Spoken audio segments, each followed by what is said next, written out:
Okay, so with the Lunar New Year event currently underway in Pokemon GO, we need to talk about the next event that's going to be happening, and that is of course the Valentine's Day Celebration. Now for older Pokemon GO players, they may be familiar with Valentine's Day events. Usually these are the events that Niantic introduces some sort of new shiny and some sort of new Pokemon, and this year it's going to be no different. They are introducing a brand new Pokemon as well as bringing back a whole bunch of shiny Pokemon, and there's just a lot of stuff to look forward to with this event. So yeah, that's what I'm going to be talking about in today's video. Let's roll the intro and get right into it.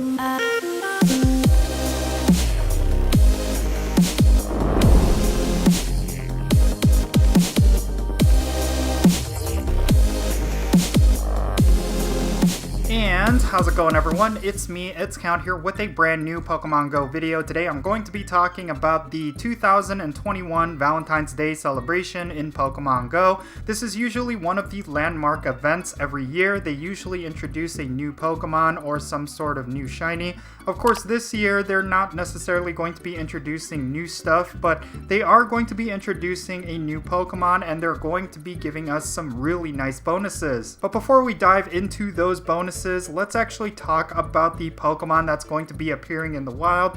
And I have to say, compared to past years, this seems not necessarily that exciting. I mean, there's not going to be any Chansey or other rare Pokemon that are going to be spawning. Typically, we see Pokemon like Chansey spawning in the wild, and unfortunately, we're not going to be getting that. So, if you have a 100% Chansey and you are hoping to get XL candies, unfortunately, Chansey is not going to be in an event spawn. But instead of Chansey, we're going to be getting a lot of Pokemon that you would typically see paired up. Of course, I'm talking about Nidoran, female and male, Plusle and Minoon, Volbeat and Illumise, Luvdisc, Feebas, and the new Pokemon, Munna. I actually don't know if it's pronounced Munna or Munna, but yeah, we got ourselves a brand new Pokemon. And then out of egg hatches, we're going to be seeing Eevee, Cleffa, Igglybuff, Togepi, Luvdisc, Munna, Woobat, and Cottonee. Now, out of these egg hatches, obviously the new Pokemon Munna is going to stick out,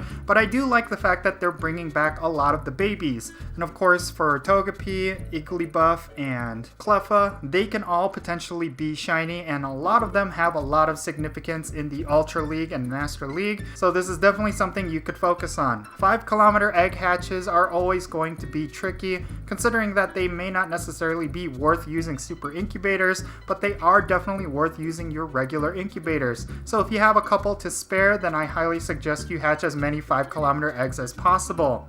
Next, let's move on to the event exclusive field research. We're going to be seeing Routes, Volbeat, Illumise, Alomomola, I actually don't know how to pronounce that name, and we're also going to be seeing the Heartspinda. Obviously, out of all of these, Routes is the one that you're going to want to focus on, only because you're also going to be able to get Synchronoise if you evolve a Kirlia into a Gallade or a Gardevoir. So again, we heard this at the beginning of the year that Niantic is going to roll out past Community Day moves from older Pokemon, and it looks like this is the way they're doing it, through these special events. So yeah, now that we got all of the Pokemon spawns out of the way, let's talk about the bonuses. First and foremost, we will be able to pick up a free bundle of remote raid passes. This is always something that I really encourage Niantic to do, considering that the game hasn't necessarily been free to play friendly for quite a while now, and remote raid passes definitely do add up. So it's really nice that Niantic is giving us a bunch of free remote raid passes,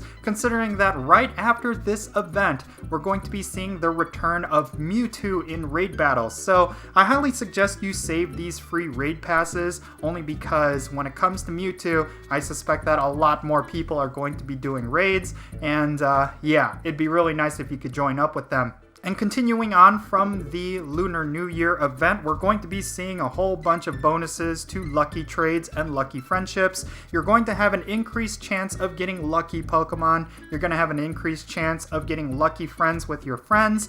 And then, of course, the trade distance is still going to be 40 kilometers or less. This is pretty big, considering that all the way until the Kanto Tour event, they're going to be giving us 40-kilometer trade distance, as well as a whole bunch of lucky trades trades and lucky friendship bonuses. So I really think this is a good move on Niantic, considering that during this pandemic it's been really difficult to get our lucky trades in, and it seems like for an extended period of time Niantic is giving us the opportunity to trade with our friends. Coinciding with that, we're also going to be getting some increased gift rewards. So for all of you who are sending and receiving gifts, you're going to see a slight bonus to that. We're going to see additional items and some new stickers. So that is something that is a bit of a bonus, but I don't know if that's going to affect the majority of players, considering that a lot of my friends personally do not open my gifts.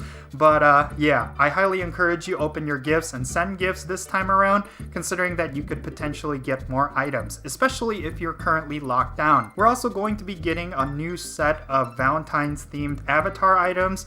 Yeah, that's just cosmetic stuff. I don't know how exciting that generally is. I know a lot of players tend to like character customization stuff, so yeah, there you go. More Valentine's Day avatar items. Now here's something that I really want to highlight. This is something we did not see for the last 2 events. We're going to be getting an event-themed collection challenge, and all of these Pokemon are Pokemon that you will need to catch in order to continue your collection medal. So yeah, here we go. During the event, you will want to catch a Nidoran male and a Nidoran female, Espeon, Umbreon, Plusle, Minoon, Volbeat, Illumise, Luvdisc, Latios, Latias, and Alomomola. If you are able to successfully catch these Pokemon, then you should get some sort of reward, and on top of that, you will be able to continue your collection challenge medal. So I highly suggest you go out and catch all of these as you possibly can.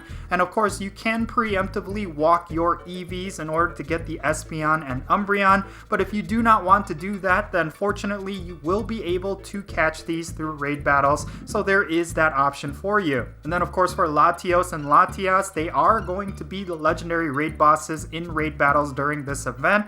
So yeah, all of these Pokemon are going to be available to you so long as you're able to go out and raid, or if you have friends that are willing to give you raid invites for these Pokemon. But if you're not able to raid, then yes, you better start pre-walking those EVs, because I predict that's going to be the most challenging part of this entire catch challenge. Now before I close this video, let's briefly talk about the raid pool. This time we're going to see Routes, Volbeat, Illumise, Feebas, Munna, Esper in 1-star raids, and then for 3-star raids we're going to see Togetic, Espeon, Umbreon, Gardevoir, Gallade, and Alomomola. As I mentioned before, Latios and Latias are going to be the legendary raids, and don't forget I did upload a raid guide for both of these Pokemon, you can check that out. And then for the Mega Evolution raids, we're going to see Pidgeot, Gyarados, and Ampharos. And I mentioned this in the Lunar New Year event video, but Gyarados and Ampharos are definitely Pokemon you will want to collect Mega Energy for, considering how relevant they are in raid battles, as well as PvP when they eventually can be used. So yeah, there you have it everyone. Unfortunately, we do not have ourselves a brand new shiny, but we do have a bunch of classic shinies that are returning,